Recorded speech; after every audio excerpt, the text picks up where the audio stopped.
एनके music Vishrampur की शानदार प्रस्तुति।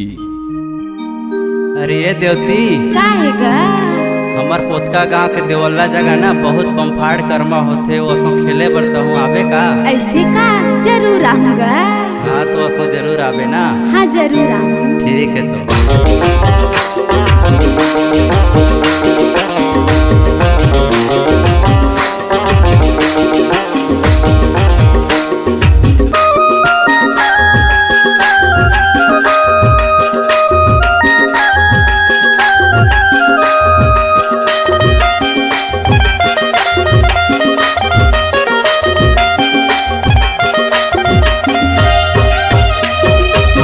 मखले चले आबे कर मखले चले आबे कर मखले चले आबे ओ मोर गाँव के पोतका मागड़ी से करम डारियो कर मखले चले आबे ना मोर गाँव के पोतका मागड़ी से करम डारियो कर मखले चले आबे ना।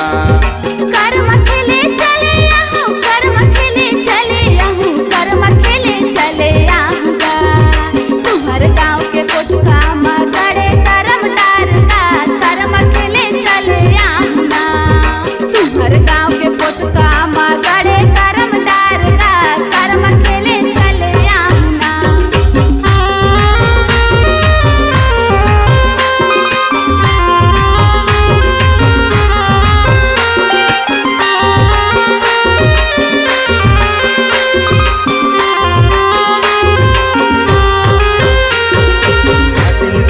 धतिन तिंदा मांदर हर बजाते धतिन तिंदा मांदर हर बजाते मांदर के ताल सुने सबो छौड़ी आते यदि कर मखले चले आबे ना मोर गाँव के पोतका मागड़ी से करम डारियो कर मखले चले आबे ना मोर गाँव के पोतका मागड़ी से करम डारियो कर मखले चले आबे ना।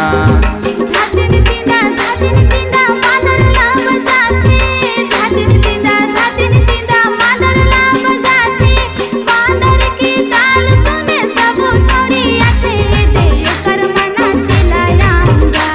तुम्हार गाँव के पोतका मागड़े करम डारगा ये कर मखेले लाया ना।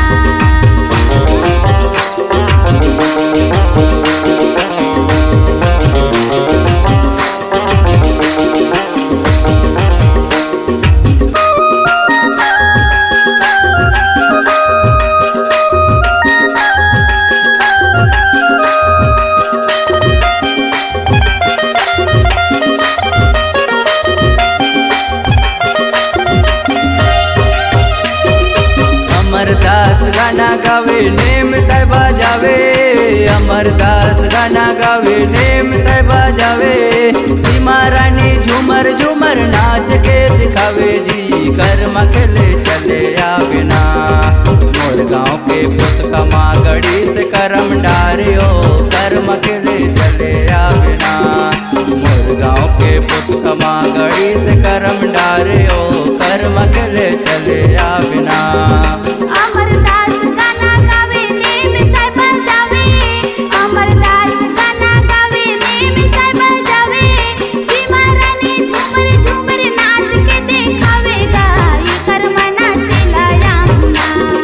तुम्हार गाँव के पोतका मागड़े करम डारगा ये कर मखेले लाया ना।